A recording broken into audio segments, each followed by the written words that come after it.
ሰላምና ጤናን ፍቅርን በረከትን ያድልኝ ክብራትና ክብራን የሣድስ ቤተሰቦቼ በድጋሚ ተገናኝተናል። ያላችሁት በሣድስ የዜና ቻናላችን ላይ ነው።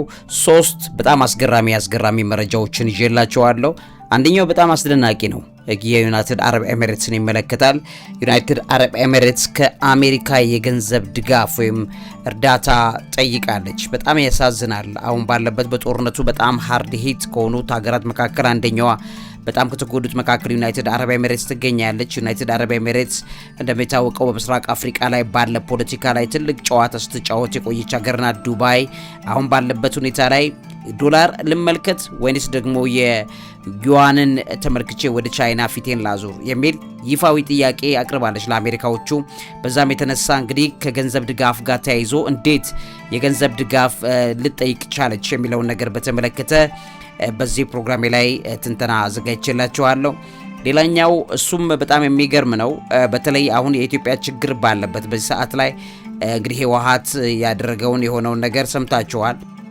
ከሰሞኑ እየተወራም እንዳለው እንደምታውቁት እንግዲህ በሰሜኑ የኢትዮጵያ ያለው የሰላም ስምምነት አደጋ ላይ መውደቁን የሚያሳዩ ምልክቶች ታይተዋል እና ህወሓት የአመራሮቹ በሰላም ስምምነቱ ለሰላም ሲባል ታግዶ የነበረውን የትግራይ ክልል ምክር ቤት ወይም ፓርላማ መልሻ ያቋቁም ያለው ማለቱ ተሰምቷል እና ስምምነቱም ይሄ ውሳኔ በ2022 የተፈረመውን የፕሪቶሪያ የሰላም ስምምነት እንደሚጥስ የሽግግር አስተዳደሩን እንደሚሽርም ገልጿል እና በዚህ ውስጥ የትግራይ ክልል በፌዴራል ኃይሎችና በህወሓት ታጣቂዎች መካከል የተኩስ ልውውጥና ውጥረት የታየባቸው ጊዜያቶች ነበሩ። አሁን ግን ባለው ሁኔታ ደግሞ ጦርነት ይመጣ ይሆን ወይ የሚል ከፍተኛ ስጋት ነው እየተነሳ ያለው። እንደሰማችሁት ዓለም አቀፍ አካላት በትግራይ የተባባሰ የመጣው የጸጥታ ሁኔታ በከፍተኛ ሁኔታ ስጋት ሆኖብናል ብለው እየገለጹ ባሉበት በዚህ ሰዓት ላይ ከአውሮፓ ህብረት ግን የተሰማ ነገር አለ። ይህን በተመለከተ የአውሮፓ ህብረት እንግዲህ ከቅርብ ጊዜ መረጃዎች በመነሳት ከግጭት በኋላ ማለትም ከባለፈው ግጭት በኋላ ለኢትዮጵያ ይሰጥ የነበረውን የአመታዊ የገንዘብ ድጋፍ አለ። በየጊዜው የሚሰጥ የነበረው ለመንግስት የሚሰጠው በጀት አለ። ያን በጀት በተመለከተ እንግዲህ ያው ከ2020 ጀምሮ ነው ያገደው። እንደምታውቁት ከ140 ሚሊዮን ዩሮ በላይ ቀጥተኛ የበጀት ድጋፍ ለኢትዮጵያ በኤፕሪል 2026 አሁን ባለበት ሁኔታ ላይ ማድረግ ችሏል ማለት ነው እና በጣም የሚገርመው እንዴት ነው አሁን አውሮፓ ህብረትና ኢትዮጵያን ማለት ይሄ ያልተስተካከለው ፖለቲካ እያለ ነገሮች እንደዚህ ውጥንቅጥ ሆነው ባሉበት በዚህ ሰዓት ላይ የአውሮፓ ህብረት ምንድነው የፈለገው ነገር ወይም ምን ችግር ገጥሞታል ወደ ኢትዮጵያ ላይ ማትኮር ፈለገ የሚለውን ነገር በዚህ ፕሮግራሜ ላይ ቆንጆ ትንተናዎች አዘጋጅቼላችኋለሁ። እሱም ብትሰሙት በጣም ብዙ ትጠቀማላችሁ። የሁሉ ችግር እያለ አሁንም ያልተስተካከለ ግጭት ባለፈው በትግራይ ጦርነት ምክንያት ነው በጀት አንስቻለሁ ብሎ የነበረው። አሁን ግን መልሶ በጀቱን ለቋል፣ መልቀቅ ጀምረዋል ማለት ነው እና ሌሎችም ተያያዥ ጉዳዮች አሉ። አውሮፓ ህብረት በኢትዮጵያ ውስጥ እያደረገ ያለው ምንድነው የተፈለገው የሚለውንም በዚህ ፕሮግራሜ ላይ በደንብ አድርጌ ያሳያችኋለሁ። ሌላው እንግዲህ ውድ የሣድስ ቤተሰቦቼ የዓለም አቀፍ ደረጃ ላይ ያሉ የአየር መንገዶች በጠቅላላ በጣም ከባድ ችግር ገጥሟቸዋል። እንግዲህ አብዛኛዎቹ በረራዎቻቸውን እየሰረዙ ይገኛሉ። ለምሳሌ የጀርመኑ ሉፍታንዛ 20,000 የሚጠጉ በረራዎችን ለመሰረዝ ተገዷል። እነዚህ ምክንያቶች ምንድን ናቸው? የኢትዮጵያ አየር መንገድንስ በቀጥታ ሊያገኘው ይችላል ወይ? እንደገናም ደግሞ ምንድነው የተፈጠረው? ከነዳጅ ጋር የተያያዘ ቢሆንም አሁን ይሄ ሁሉ ነገር የዓለም ላይ ያሉ ከፍተኛ አቅም ያላቸው የሚባሉ አየር መንገዶች ምን ችግር ገጠማቸው የሚለውን በተመለከተ ከዛ ልጀምርላችሁ። ያላችሁት በሣድስ የሚዲያ ዝግጅታችን ላይ ነው። ይሄን ፕሮግራም ላይክ አድርጉ፣ ሼር፣ ሰብስክራይብ አድርጉልኝ።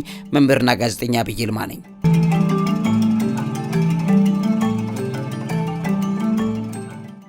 እንግዲህ ክቡራትና ክቡራን የሣድስ ቤተሰቦቼ ከሉፍታንዛ ብነሳላችሁ በግንቦትና እስከ ጥቅምት 2026 ድረስ 20,000 የሚጠጉ አጫጭር በረራዎችን ሰርዘዋል።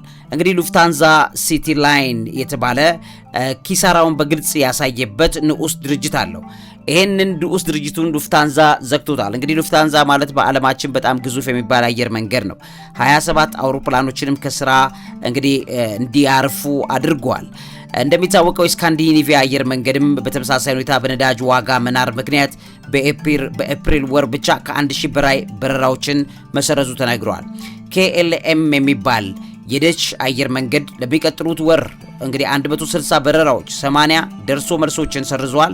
እሱ ብቻ አይደለም ኤር ትራንሳት የሚባለው የካናዳው አየር መንገድም ከግንቦትና ጥቅምት ያለውን የበረራ አቅም ወደ 6% ቀንሻለሁ በሚል አሳይቶታል። ኤር ካናዳም ወደ ኒውዮርክ JFK የሚያደርገውን በረራ ከሰኔ እስከ ጥቅምት ድረስ ማቋረጡን እየተነገረ ይገኛል። የዩናይትድ ኤርላይንስ የሚባለው በጣም ታዋቂና አቅም ያለው አየር መንገድ ነው። እንደሚታወቁት በአሜሪካ የበረራ አቅሙን 5% ለመቀነስ ተገድጃለሁ ብሏል። እንግዲህ ከዚህ እስካሁን ባለው 5% የበረራ አቅሜን ቀንሻለሁ በሚለው ሪፖርት አድርጓል። ኤዴልዌይዝ የሚባል አለ ወደ አሜሪካ ወይም ዴንቨር ሲያትል የሚያደርጋቸውን በረራዎች ማቆሙን እየተነገረ ይገኛል። የኖርዌጂያን ኖርሴ የሚባለው አየር መንገድ አለ እና ከለንደን፣ ፓሪስ፣ ሮም ወደ ሎስ አንጀለስ የሚደረጉ በረራዎችን ሁሉ ማቋረጡን ብሉምበርግ በዘገበው ዘገባ ላይ ሁሉ ታያላችሁ። እና ምንድነው ምክንያቶቹ የሚነሱት ነገሮችን በተመለከተ ከሚነሱት ነገሮች መካከል የዋጋ ጭማሪና ተጨማሪ ክፍያዎች ትልቁን ቦታ የያዙበት እንደሆነ ታያላችሁ። ለዚህም በዋጋ ጭማሪና ትልቅ ክፍያዎች ያደረጉም አየር መንገዶች አሉ። ኤር ፍራንስ KLM የሚባለው ከረጅም ርቀት በረራዎች እስከ 100 ዩሮ ያክል የነዳጅ ዋጋ ጭማሪን በተመለከተ ሰርቻርጅ ይባላል ያንን አውጇል። ስለዚህ ሰው የነዳጅ ዋጋ ጨምሮብኛል፣ ስለዚህ ክፍያ ትከፍላላችሁ በሚል ጨምረዋል። የፓኪስታን አየር መንገድም PIA ይባላል በሀገር ውስጥ በረራ $20 ጨምሯል። በዓለም አቀፍ ደረጃ እስከ $100 የዋጋ ጭማሪ ማድረጉንም ጭምር ገልጿል። ኳንታስ የሚባለው የአውስትራሊያ አየር መንገድ የነዳጅ ወጪው እስከ $3.3 ቢሊዮን ሊያድግ እንደሚችል ገምቷል። ኤር ኒውዚላንድም እንደዚሁ በሚገርም ደረጃ በረጅም ርቀት በረራዎች ላይ $90 ጭማሪ ማድረጉን እየተናገረ ይገኛል። የበረራ ትኬቶች ዋጋቸውም ከ10 እስከ 15% መጨመራቸው ለምሳሌ ታይ ኤርዌይስ እና ካቴ ፓሲፊክ የሚባሉት አየር መንገዶች እንደዚሁ እስከ 15% ዋጋ መጨመራቸው ተነግሯል። ኢንዲጎ የህንድ ነው፣ በጣም ታዋቂ የሆነ አየር በረራ ነው። የህንድ ትልቁ አየር መንገድ እስከ 10,000 ሩፒ የሚደርስ ተጨማሪ ክፍያ ጭኝ ያለው ብለዋል። እንግዲህ በዩሮኒውስም ሌሎችም ሚዲያዎችን በዚህ ሁኔታ ከዘገቡት መረጃዎች ላይ መሰረት አድርጋችሁ ማየት ይችላላችሁ።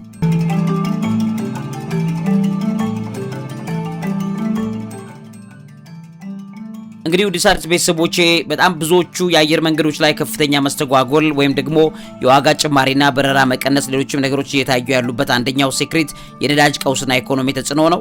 ከኢራን ጦርነት መፈንዳት በኋላ የጀት ዋጋ በእጥፍ ሊጨምር ችሏል። የሆርሙዝ ወረርሽኝ እንግዲህ ስትሬት ኦፍ ሆርሙዝ የባህር ወሽመጡ መዘጋትም ለዓለም አቀፍ የነዳጅ አቅርቦት መስተጓጎል ዋና ምክንያት ሆኖ ዘልቋል። የአውሮፓ ሀገራት ለ6 ሳምንታት ብቻ የሚበቃ የጀትና የጀት ነዳጅ ክምችት ነው እንዳላቸው የገለጹት። እንግዲህ 6 ሳምንታት በጣም ትንሽ ጊዜ ነው፣ ልብ በሉ። ከዛ በኋላ እንግዲህ ዓለማት ይሄንን ቶሎ ብለው መፍትሄ ማግኘት ካልቻሉ ሊፈጠር የሚችለውን ነገር ማሰብ አይከብደንም። በነዳጅ ዋጋ ምክንያት የዓለም አየር መንገዶች በትርፍ መጠን ወይም ኢቢት የሚባላል ኢቢት ማርጂን ይሉታል፣ ኢቢአይቲ ማርጂን ይባላል 1.7% በላይ ዝቅ ይላል ተብሎ ነው እየተገመተ ያለው። የኤዥያ ፓሲፊክም የነዳጅ ዋጋ ጭማሪ በከፍተኛ ሁኔታ የሚጎዳ የረጅም ርቀት በረራዎች ላይ የሚተማመኑ የኤዥያ አየር መንገዶችን በተመለከተ ከፍተኛ ጉዳት እንደደረሰበት እየተናገረ ነው። ኮሪያን ኤር ወይም የኮሪያ አየር መንገድን በተመለከተ ወደ ድንገተኛ የአመራር ስርዓት ወይም ኤመርጀንሲ ማኔጅመንት ሞድ መሸጋገሩን በዚሁ የተነሳ ማሳወቁ ተነግሯል። ኤር ኤዥያም እንደዚሁ የበረራ ዋጋውን እስከ 40% ማሳደጉን የአውሮፓ ህብረትም በተመለከተ የነዳጅ እጥረቱን ለመቋቋም አክሰለሬት EU የተባለ እቅድ ይፋ እንደሚያደርግም ጭምር ገልጿል። እና የነዳጅ አጥር ወይም ደግሞ ሄጂንግ የሚባል አለ። ሉፍታንዛና ራይን ኤር የሚባሉት በከፊል ነዳጅ ቀድመው በመግዛታቸው ተጽዕኖውን ለመቀነስ ጥረት እያደረጉ ነው ተብሏል። የስራ ማቆም አድማ አለ። ሉፍታንዛ ከነዳጅ ዋጋ በተጨማሪ ሰራተኞች የስራ ማቆም አድማ እየተፈተነ እንደሚገኝም እየተነገረ ነው። አውሮፕላኖችን እንግዲህ ሰራተኞችን ማሰናበት ወይም አውሮፕላኖችም ጭምር እንዲያርፉ ማድረግም እየተስተዋለ ነው። በርካታ አየር መንገዶች በጣም ብዙ ነዳጅ የሚበሉ አሮጌ አውሮፕላኖች እስከ ቦይንግ 7 ለምሳሌ ቦይንግ 747 እና ኤርባስ A340 ከስራ እያሰናበቱ ይገኛሉ። በጣም የሚያሳዝን ነው። ተሳፋሪዎችም እንደዚሁ በጣም ከፍተኛ ዋጋ እየከፈሉ ነው። በረራዎች በመቀነሳቸውና ዋጋ በመጨመሩ የበጋው የጉዞ ወቅት ለተጓዦች በጣም አስቸጋሪ እንደሆነ እየተገመተ ይገኛል። ቱሪዝም ላይ ዓለም አቀፍ ቱሪዝም ላይ በከፍተኛ ሁኔታ ጉዳዩን እየጎዳው እንዳለ እየተነገረ ይገኛል። የነዳጅ ግዢን ተመልክቶ እንግዲህ ኢዚጄት የተባለ በነዳጅ ዋጋ መለዋወጥ ምክንያት በወር 25 ሚሊዮን ፓውንድ ተጨማሪ ወጪ አውጥቻለሁ ወቁልኝ የሚለው ነገር ኢዚጄት አስታውቋል። የበረራ መስመሮችም አየር መንገድ ትርፋማ ያልሆኑ መስመሮችን በተለይ አጫጭር በረራዎችን እየተው ነው የሚገኙት ማለት ነው። ከዛ ውጪ ሉፍታንዛን በሚቀጥሉ ሳምንታት የሚበቃ ነዳጅ ጥቂት ብቻ ነው ያለው። ከዛ ውጪ በጣም በሚገርም ሁኔታ አደጋ ውስጥ ሊገባ እንደሚችል እየተናገረ ይገኛል። ከዚህ ጋር ተያይዞ ኢትዮጵያ አየር መንገድም የዚህ ሁኔታ ተቋራሽ ነው።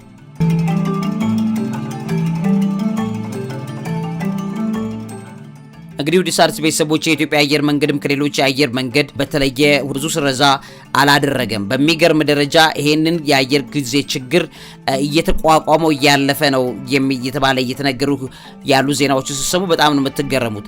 አዘር ኒውስ የተባለ እንደገና ደግሞ የኒውስ ዩኬ እንደገናም ኤንዲቲቪ ብሉምበርግ ኒውስም ከዚህ ጋር ተያይዞ የተናገሩትን መረጃዎች ስታዩ አየር መንገዱ በነዳጅ እጥረት ምክንያት እስካሁን የሰረዘው በረራ እንደሌለ እየተነገረ ይገኛል። የዋጋ ጭማሪ እቅድ አለ፣ እስካሁን አልተፈጸመም። የነዳጅ ዋጋ ከ16 ከ17 በመቶ በመጨመሩ ምክንያት ሁኔታው ከቀጠለ አየር መንገዱ የበረራ ትኬት ላይ ጭማሪ ሊያደርግ እንደሚችል አሳውቋል። አሁን ባለበት ሁኔታ በጣም ከፍተኛ የነዳጅ ክምችት ከዚህ ቀደም ገዝቶ ያስቀመጠው ስላለ እየተጠቀመ ነው። በመካከለኛው ምስራቅ በረራዎችን በተመለከተ በጸጥታ ምክንያት ወደ ቤሩት፣ ቴል አቪቭ፣ ወደ ዶሃ የሚደረጉ በረራዎች ለጊዜው ተቋርጠዋል። ሆኖም ወደ ዱባይና ኦማን በረራዎች መጀመራቸው የተገለጸ ይገኛል። የሀገር ውስጥ ነዳጅ ዋጋ እንግዲህ እንደሚታወቀው የኢትዮጵያ በጀት ነዳጅ ዋጋ በኤፕሪል መጀመሪያ ላይ ወደ 150 ብር ከፍ ብሎ እንዳለ ይታወቃል። አየር መንገዱ እንግዲህ ነዳጅ ወጪን ለመቀነስ አዳዲስ አውሮፕላኖችን በመጠቀምና የጥገና ስራዎችን በሀገር ውስጥ በማከናወን ወጪውን እየቆጠበና ይሄንን ችግር ተቋቁሞ እያለፈ ነው የሚል ሪፖርቶች እየተሰሙበት ይገኛሉ። ይሄ በጣም ትልቅ ሪፖርት መሆኑን ታያላችሁ ማለት ነው። ዲሳድስ ቤተሰቦቼ ይሄንን መረጃ ከነገርኳችሁ ወደ ቀጣዩ መረጃው በዚሁ አድርጌ ልለፍላችሁ። እንግዲህ በጣም ብዙ በዚህ ጦርነት ላይ ከተጎዱ ሀገራት መካከል አንደኛዋ ዩናይትድ አረብ ኤሚሬትስ ናት። ዩናይትድ አረብ ኤሚሬትስ እንግዲህ አሁን ባለችበት ሁኔታ ላይ ከአሜሪካ በጀት የጠየቀችበት ነገር በከፍተኛ ሁኔታ እጅግ በጣም የሚገርሙ ነገሮችን እያሳየ እንዳለ ትረዳላችሁ። እንግዲህ ይሄንን በተመለከተ የተባበሩት አረብ ኤሚሬትስ እንግዲህ ብዙ ወጪ የምታወጣ ዱባይ እንደሚታወቀው ከፍተኛ ሀብትና ገንዘብ ሲሰበስብ የቆየ ቦታ ነው። አሁን ባለው ሁኔታ ላይ በዩናይትድ አረብ ኤሚሬቶችና በአሜሪካ መካከል ስላለው የጦርነት ጊዜ የገንዘብ ድጋፍ ወይም ፋይናንሻል ላይፍ ላይን ይሉታል በዛ ዙሪያ ላይ ውይይት እየተደረገ እንደሚገኝ የተነገረ ነው ያለው። እንግዲህ ውይይቱ የተጀመረበት ምክንያት የተባበሩት አረብ ኤሚሬትስ ከኢራን ጋር እየተካሄደ ያለው ጦርነት በኢኮኖሚዋ ላይ ሊያደርስ የሚችለውን ቀውስ በመስጋት ከአሜሪካ ጋር የገንዘብ ድጋፍ ለማግኘት ንግግር ጀምራለች። ዶላር ድጋፍ ለማግኘት ማለት ነው። የጥያቄው ዋና ይዘት እንግዲህ ኤሚሬቶቹ ከረንሲ ስዋፕ ላይን ይባላል። ያ የተባለውንና የአሜሪካ ዶላርን በቀላሉ ለማግኘት የሚያስችለውን ስርዓት እንዲፈቀድላት እየጠየቀች ነው ያለችው። ኤሚሬቶች እንግዲህ ማዕከላዊ ባንክ ገዢ ካሊድ ሞሐመድ ባላማ ይባላሉ። ከአሜሪካ የገንዘብ ሚኒስትር ስኮት ቤንሰንት ጋር በዋሽንግተን ተወያይተዋል። ከፍተኛ ዶላር ክምችት እንፈልጋለን የሚለውን ኤሚሬቶቹ እስካሁን ይፋዊ ጥያቄ በትክክል በደብዳቤ አላቀረቡም፣ ግን በውይይት ላይ ነው ያሉት። ቅድመ ጥንቃቄና ዝግጅት እየታየ ነው እየተሰራ ነው። ስለዚህ ሰሞኑን ወደ ውይይቱ ከውይይቱም አልፎ ወደ ይፋዊ ጥያቄ ይገባሉ ተብሎ እየተጠበቀ ነው ያለው።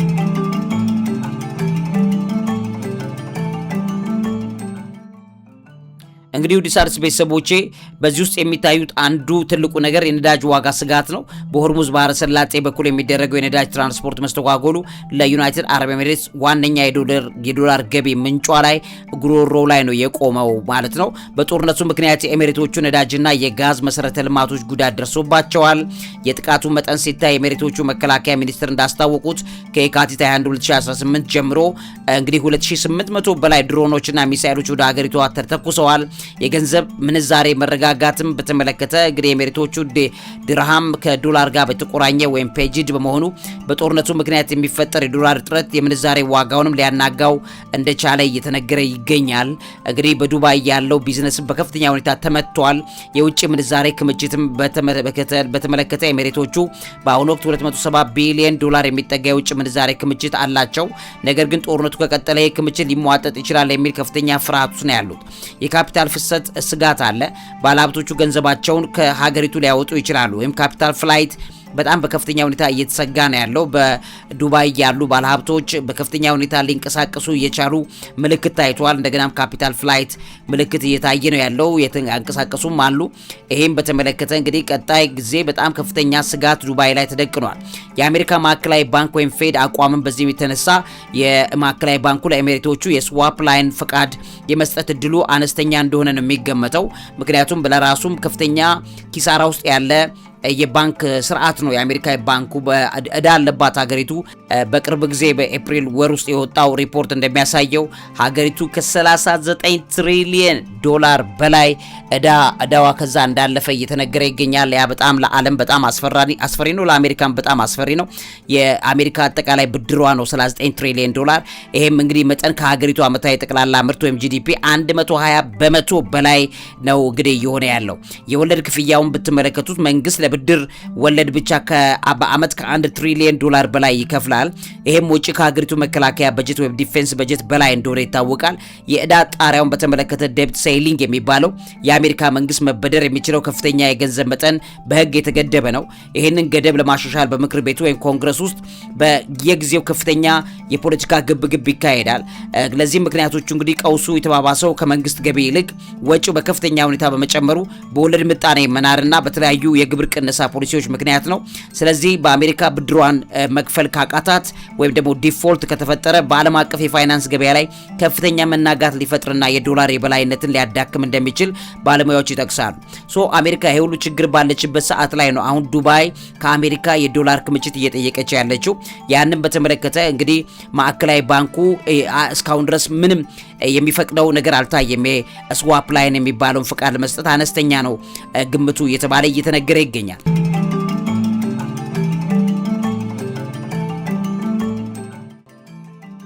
እንግዲህ ውድ ሣድስ ቤተሰቦች ከዚህ ጋር በተያያዘ የአሜሪካ ማዕከላዊ ባንክ ወይም ፌድ አቋም እየታየ ነው። ማዕከላዊ ባንኩ ለኤሚሬቶቹ የስዋፕ ላይን ፈቃዱን በተመለከተ ባይፈቅድም የአሜሪካ የገንዘብ ሚኒስቴር በራሱ ስልጣን ድጋፍ ሊያደርግ የሚችለው ጥቂት እድል እንዳለ ይነገራል። ካልሆነ እንግዲህ የዩዋን ስጋት ይጨምራል። ኤሚሬቶቹ ዶላር ካጣች ዱባይ ዶላር የምታጣ ከሆነ ከነዳጅ ሽያጯና በተለይም ደግሞ ከቻይና ጋር በሚኖራት የገንዘብ ግብይት ማለት ነው በቻይና ዩዋንን ለማድረግ ልትገደድ እንደምትችል ፍንጭ ሰጥታለች። ስለዚህ ነዳጄን ለቻይና ሰጣለሁ፣ የቻይናን ዩዋን ክምችት ይኖረኛል የሚል ነገር ነው እየተነገረ ያለው። ይሄ እንግዲህ ዱባይ የጦርነቱን ጫና ለመቋቋም 1 ቢሊዮን ድርሃም የኢኮኖሚ ማነቃቂያ ጥቅል አጽድቃለች ተብሏል። ከዚህ ጋር በተያያዘ የአቪዬሽኑ ዘርፍ በጣም ተጎድቷል። በጦርነቱ ሳቢያ ከ18400 በላይ በረራዎች ሰርዘዋል። ይሄም በዱባይ ኢኮኖሚ ላይ በጣም ትልቅ ጫና እየፈጠረ እንዳለ እየተነገረ ነው ያለው። የገበያ ኪሳራም አለ። ባለፈው አንድ ወር ውስጥ ብቻ በዱባይና በአቡዳቢ አክሲዮን ገበያዎች ላይ ከ120 ቢሊዮን ዶላር በላይ ኪሳራ መድረሱ እየተነገረ ይገኛል። ከዚህ ውጪ እንግዲህ የአቡዳቢ የብድር ሙከራም አለ። አቡዳቢ በቅርቡ 4 ቢሊዮን ዶላር የሚጠጋ ብድር ከግል ባለሀብቶች መሰብሰቧ እየተነገረ ይገኛል። እንግዲህ የቀጠናው ችግር አሁንም ባለበት ሁኔታ የቀጠናው ትብብርም እየታየ ነው ያለው። ባህሬንና የተባበሩት አረብ ኤሚሬቶች የ5 ቢሊዮን ዶላር ገንዘብ ልውውጥ ወይም ስዋፕ ስምምነት ማድረጋቸው እየተነገረ ነው። የአሜሪካ ኢኮኖሚ ጥቅምም እዚህ ጋር ባለበት እንግዲህ የአሜሪካ መንግስት ለኤሚሬቶቹ ድጋፍ ማድረግ ለአሜሪካ ደንበኞች የዋጋ ንረት ሊያስከትል ስለሚችል በፖለቲካዊ መልኩ አከራካሪ እየሆነ ሊገኝ ይችላል ተብሎ የተሰጋ ይገኛል። ያ ካልሆነ እንግዲህ የኤምባሲው ምላሽ አለ። እንደሰማነው በዋሽንግተን የሚገኘው የኤሚሬቶቹ አምባሳደር ሀገሪቱ ጠንካራ ኢኮኖሚ አቅም ስላላት የውጭ ድጋፍ አያስፈልጋትም በማለት የድጋፍ ጥያቄውን ቢያስተባብሉም ራሷ ግን ዩናይትድ አረብ ኤሚሬትስ ዱባይ በገጽታ እየተናገረች ያለችው ችግር እየገጠመኝ ነው፣ ይሄ ከሆነ ፊቴን ወደ ቻይና ዩዋን ላዞር እችላለሁ የሚለው ከፍተኛ ስጋትና ድንጋጤ የፈጠረ ነገር እንደሆነ መመልከት ተችሏል።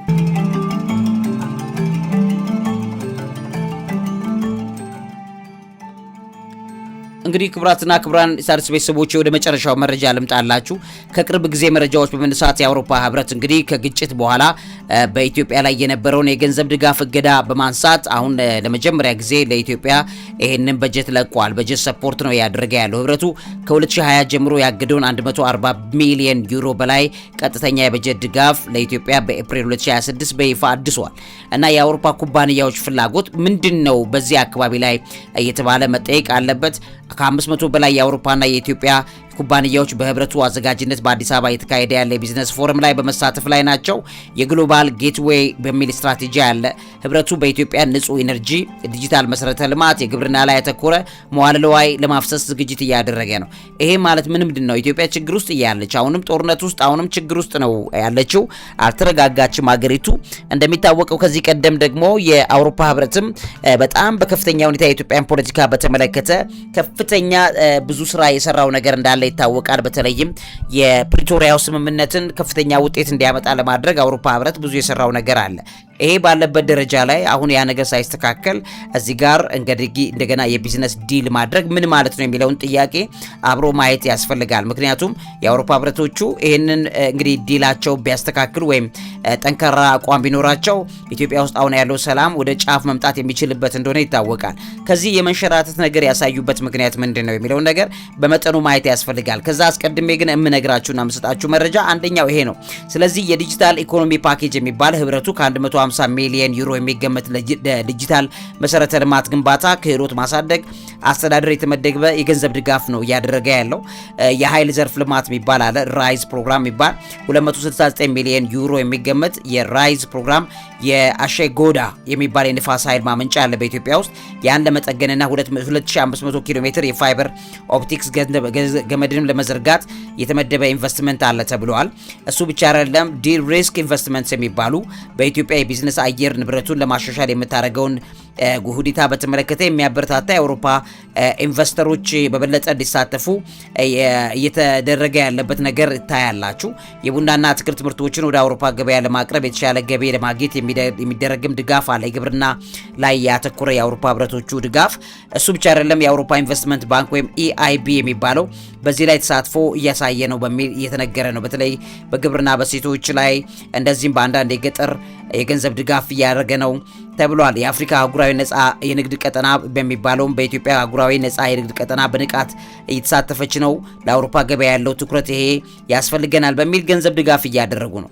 ይሄ ባለበት ሁኔታ እንደሚታወቀው የፕሪቶሪያ ስምምነት ከሰሜኑ የኢትዮጵያ ግጭት በኋላ የተፈረመ የሰላም ስምምነት ውጤታማና እውቅና አሁን የተሰጠው ነው የሚል ነው። ይሄ አካሄድ እንግዲህ ልብ በሉ፣ አሁንም ችግር አለ ኢትዮጵያ ውስጥ፣ አሁንም ያልተረጋጋ ነገር አለ። እንደዚህ አይነት ድጋፎች ማድረግን የፕሪቶሪያውን ሰላም ስምምነት በከፍተኛ ሁኔታ እንግዲህ ጥሩ ውጤት ላይ ነው ያለው ለሚለው አይነት ድጋፍ መስጠት የሚመስል ነገር ነው የምታየው። ይሄ ፖስት ኮንፍሊክት ሪኮንስትራክሽን የሚባለው ግጭት በተከሰተባቸው አካባቢዎች መሰረታዊ አገልግሎት ወደ ነበሩበት ለመመለስ የሚደረገው ጥረት ላይ አሁንም ባለበት ሁኔታ ችግር አለ። ህብረቱ ከኢትዮጵያ ጋር ያለው የ50 ዓመት ስትራቴጂካዊ ግንኙነት ለማደስ በውጭ ጉዳይና ክልላዊ ጸጥታ ዙሪያ ላይ እየተወያየ ነው እያለ እየተናገረ ነው ያለው። ነገር ግን አሁንም ቢሆን በግጭት በተጎዱ በአማራ ክልል በትግራይ ቦታ ያሉ ቦታዎች በጠቅላላ ከፍተኛ የሆነ ሰብአዊ ችግሮች የተከሰቱበት ቦታ ላይ ይሄንን ነገር ማድረግ ምን የሚሉት ነገር ነው ብሎ መጠየቅ ያስፈልጋል። ስለዚህ ምንድነው ችግሯ የአውሮፓ ህብረት ቢባል መጠነኛ የሚታዩ ነገሮች አሉ።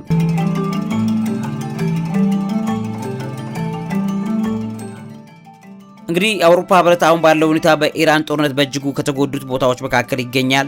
እሱ ብቻ አይደለም፣ በሩሲያም ጦርነት በከፍተኛ ሁኔታ የተጎዳ ቦታ ነው። ስለዚህ የራሳቸው ችግር እየበለጠባቸው ነው የሚሉት እንትናዎች እየተሰጡ ነው የሚገኙት። በተለይም ሚኒስትሪ ኢንተርናሽናል ፓርትነርሺፕ የተባለ አንድ ተቋም ያወጣው ጥናት ላይ እንደገና ኢኤኤስ የሚባል የዩሮፒያን ዩኒየን ኦፍ ኢትዮጵያ ቢዝነስ ፎረም የሚባል አሁን በኤፕሪል 7 የወጣ ጥናታዊ ጽሑፍ እንደሚያሳየው በከፍተኛ ሁኔታ ላይ የአውሮፓ ህብረት ችግር ውስጥ ነው ያለው። ስለዚህ የኢትዮጵያ እንደ ስትራቴጂ በጣም ከሚታዩ ቦታዎች መካከል አንዷ ናት። ስለዚህ እሱ ብቻ አይደለም፣ እንደገና ከፍተኛ የስደት መጠን ከኢትዮጵያና ከምስራቅ አፍሪካ ወደ እዛ ይፈሳል። ስለዚህ ያን ነገር ለማስተካከል የስደት ፍሰትን አስተዳደር ለማስተካከል በኢትዮጵያ አፍሪካ ቀንድ የፍልሰት አቅጣጫዎች ላይ ያላትን ወሳኝ ሚና በመረዳት ስደተኞችን ኢትዮጵያ እንድትሰበስብ ይፈልጋሉ። እንደገና ኢትዮጵያውያን ስደተኞችን ወደ አውሮፓ እንዳይጎርፉ ይፈልጋሉ። ኢትዮጵያ እንደሚታወቀው በአፍሪካ ውስጥ ከፍተኛ ስደተኛ ከሚቀበሉ ጥቂት ሀገራት መካከል አንዷ ናት። ስለዚህ አሁንም ከፍተኛ ስደተኞችን ከሱዳን፣ ከኤርትራ፣ ከሶማሊያ፣ ከኢትዮጵያ ከየትም ቦታ ላይ በጦርነት ምክንያት ተነድተው ወደ አውሮፓ የሚሄዱትን ለመከላከልና ለማስቆም ኢትዮጵያን ድጋፍ ማድረግ እዚሁ እንዲቀሩ ለማድረግ እየተሰራ ያለ ነገር እንዳለ ትመለከታላችሁ። ሌላኛው የአውሮፓ ስትራቴጂካዊ ተጽዕኖ ነው፣ ጂኦፖለቲክሱ ይናገረዋል። የአፍሪካ ቀንድ ህንድና ኢትዮጵያ ውስጥ በቻይና ጋር ያለው ተጽዕኖ እየበለጠ ከፍ እያለ የመጣውን ነገር ለማመጣጠን የህብረቱ አጋርነት ለራሳቸው ሲሉ እያደረጉ ነው ያሉት። ሌላኛው ምንድነው የሲቪል ማህበረሰብ ድጋፍ ወይም CSO ሰፖርት የሚባል አለ። በኢትዮጵያ ግልጽነት ያለው አስተዳደርና ዘላቂ ልማት እንዲሰፍን የሲቪል ማህበረሰብ ድርጅቶችን አቅም መገንባት ብለው የሚይዙት ነገር አላቸው። ያ ነገር ደግሞ ከራሳቸው ቀጥተኛ ጥቅም ጋር የተያያዘ ነው። ሌላኛው መሰረታዊ አገልግሎት ማገገም ነው። ከግጭት በኋላ ማህበረሰቡ ማህበራዊና ኢኮኖሚያዊ ህይወቱን እንዲገነባ ቀጥተኛ ድጋፍ ማድረግ ይላሉ። ግን አይደለም፣ የራሳቸው አጀንዳ ለማስፈጸም ነው። ከዚህ ጋር ተያይዞ የቡድን አውሮፓ ወይም ቲም ዩሮፕ የሚባል አቀራረብ አለ። 21 የአውሮፓ ህብረት አባል አገራት በጋራ በመሆን ለኢትዮጵያ የተቀናጀ ድጋፍ ማድረግን እያሰቡበት ወይም እያደረጉት ነው ያሉት የሚለው ነገር በከፍተኛ ሁኔታ ስታዩ አውሮፓ ህብረት በራሱ ችግር ውስጥ በመጠመዱ የተነሳ የኢትዮጵያን ችግር ችላ ብሎ የራሳቸው ነገር ለማስተካከል ከፍተኛ ስራ እየሰሩ ነው። ኢትዮጵያ በምስራቅ አፍሪካ ላይ በጣም ስትራቴጂክ የሆነች ቦታ ናት። ቻይናዎቹም አሜሪካዎቹም ሁሉም እዚህ ቦታ ላይ ነው ማረፍ የሚፈልጉት። ስለዚህ ይሄን ቦታ ለማድረግና ለማስተካከል ቀድሞ ቦታ የመያዝ በፖለቲካ ቅያሜ ምክንያት እንግዲህ ኢትዮጵያ የተዛባውን የፖለቲካ ውጥንቅጥ አውሮፓ ህብረቶቹ እንዳላየ አይናዎቻቸውን ከድነው አሁን ኢትዮጵያ ላይ ያለው ችግር ተፋፍሞ እየቀጠለ ባለበት በዚህ ሰዓት ላይ ድጋፍና ሌሎች ነገሮችን በማድረግ እየሰሩ ያሉት ነገር የራሳቸው ችግር ከአፍንጫቸው በላይ በማደጉ የተነሳ እንደሆነ ትመለከታላችሁ። ስለዚህ የራሴ ችግር የራሴ ጥቅም ይበልጥብኛል፣ ሌላው አይመለከተኝም የሚል አይነት ነገር እንዳለበት ታያላችሁ። እውነታውን ክደው ያለውን መሬት ላይ መስተካከል የሚገባው ነገር አስተካክሎ ኢትዮጵያ ማገዝ ሲገባቸው የራሳቸውን ጥቅም ለመስራት ነው ይሄንን እያደረጉ ያሉት በሚል እንግዲህ ኢንተርናሽናል ፓርትነርሺፕ የተባለው ተቋም ያወጣው ጥናታዊ ዘገባ በዛ ዙሪያ ላይ ያለው ነገር ይመለከታል ማለት ነው። ዲሳልስ ቤተሰቦቼ በጣም በሚገርም ደረጃ የተፈጥሮ ጋዝንም ጨምሮ ከኢትዮጵያ ለማግኘት እየተደረገ ያለ ጥረት እንዳለ ይታያል። የተፈጥሮ ጋዝ እንግዲህ እንደሚታወቀው ከሩሲያ ሲሰበስቡ የነበረበት ነገር ከባድ ችግር ላይ ስለገባባቸው ያን ነገር ለማስተካከል እየሄዱ ያሉበት መንገድ በጣም ከፍተኛ ርቀት ይዘው እየመጡ ነው እየተባለ እየተነገረ ይገኛል። እነዚህ መረጃዎች ላካፍላችሁ ብዬ ነው። ለዚህ አእምሮ ምግብ አዘጋጅና አቅራቢ መምህርና ጋዜጠኛ አብይ ይልማ። ሼር አድርጉት፣ ላይክ አድርጉ፣ ሰብስክራይብ ማድረግን አትርሱ። እውቀት ታላቁ እግዚአብሔርን ታከብራለች።